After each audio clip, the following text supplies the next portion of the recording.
4000 বছৰ পুৰণা এডাল অস্ত্ৰ ই আজিও বহুত ঘাতক মই এডাল অস্ত্ৰ শিকিবলৈ বহুত এক্সাইটেড আছিলো কিন্তু মোৰ লগত এটা অঘটন ঘটিবলগীয়া আছিল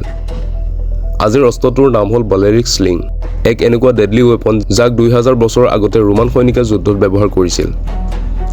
আপুনি হয়তো ভাবিব পাৰে যে এটা শিলক দলিওৱাটো কিমাননো কঠিন হ'ব পাৰে কিন্তু সঠিক স্পিন আৰু পাৰফেক্ট একুৰেচিৰে টাৰ্গেট হিট কৰাটো বহুত কঠিন আজিৰ এই ভিডিঅ'টোত সঠিক ধৰণেৰে স্লিং চলোৱা শিকিম লগতে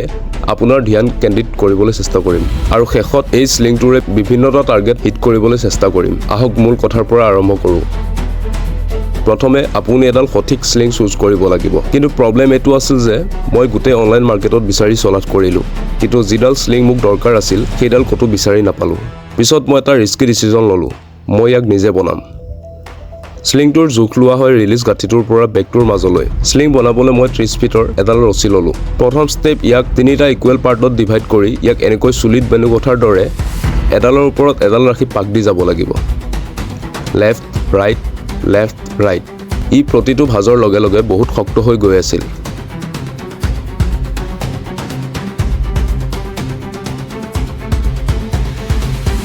এতিয়া সকলোতকৈ ইম্পৰ্টেন্ট পাৰ্ট পাউচ বনোৱা ইয়াৰ বাবে মই ৰছীডালক দুটা পাৰ্টত ডিভাইড কৰিব লাগিব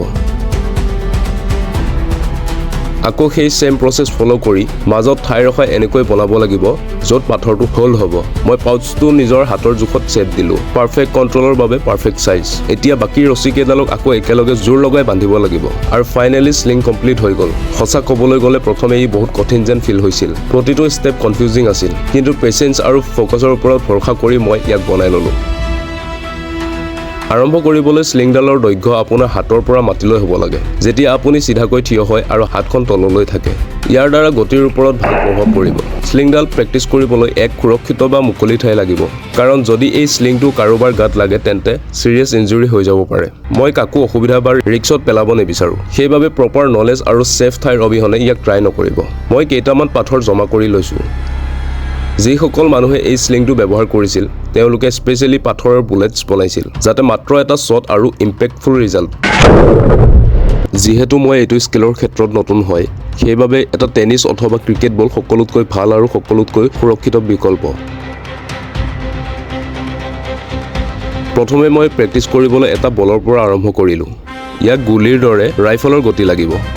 তেতিয়া দূৰত্বত থকা টাৰ্গেট ইজিলি ডিষ্ট্ৰয় কৰিব পাৰিম ইয়াক পাবলৈ ৰিলিজৰ সময়ত স্লিংডালৰ ডাইৰেকচন এনেকুৱা হ'ব লাগিব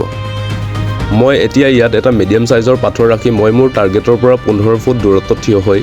স্লিংটো ঘূৰোৱা আৰম্ভ কৰি দিলো আৰু যেতিয়া লাগিল যে এইটোৱে সঠিক টাইম মই ৰিলিজ কৰি দিলো কিন্তু হিলটো টাৰ্গেটৰ ওচৰলৈও নগল ই ইমানো সিম্পল নহয় যিমান দেখিবলৈ লাগে প্ৰথম ট্ৰাইতে ক্লিয়াৰ হৈ গ'ল যে স্লিং শিকাটো বহুত মেজৰ চ্যালেঞ্জিং হ'বলগীয়া আছিল টাইমিং ভুল হ'ব পাৰে এংগল ভুল হ'ব পাৰে ৰিলিজৰ বাবে 1 সেকেন্ড পিছতীয়া বা আগতীয়া হ'ব পাৰে কিন্তু মই আজি এই চ্যালেঞ্জটো যেনেকৈ নহওক কমপ্লিট কৰিবই লাগিব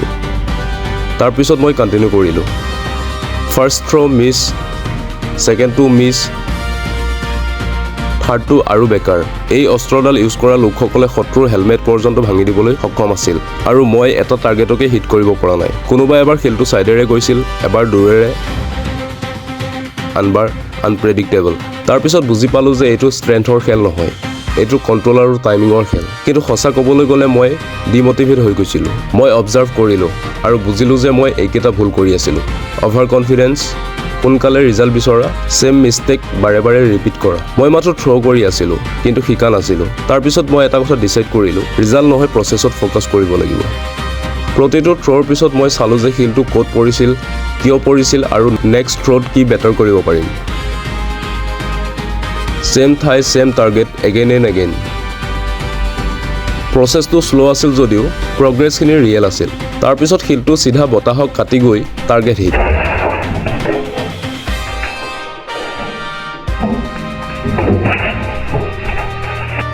সঁচা ক'বলৈ গ'লে এইটো এবাৰ হিট আৰু 100 বাৰ ফেইলিয়াৰৰ ৱৰ্থ আছিল ইয়াৰ পৰা কনফিডেন্স আহিল আৰু মই গম পাইছিলো যে মই মাত্ৰ থ্ৰো কৰি থকা নাই মই কন্ট্ৰোল ডেভেলপ কৰি আছো এতিয়া মই ইজি টাৰ্গেটত ৰৈ নাথাকি মই এটা তৰমুজক টাৰ্গেট বনাই ইয়াক ডিষ্ট্ৰয় কৰিব পাৰিম জানো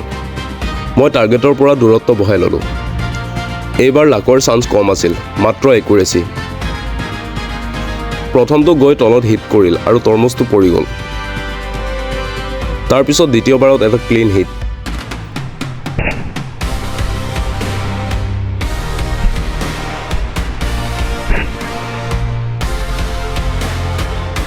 সেইখিনি সময়ত মই বুজিব পাৰিলোঁ যে এনচিয়েণ্ট ৱাৰিয়ৰৰ ওচৰত বেছি এডভান্স অস্ত্ৰ নাছিল যদিও তথাপিও তেওঁলোক পাৱাৰফুল আছিল কাৰণ তেওঁলোকৰ ওচৰত ধৈৰ্য, একাগ্ৰতা আৰু দৈনিক প্ৰেক্টিচ আছিল।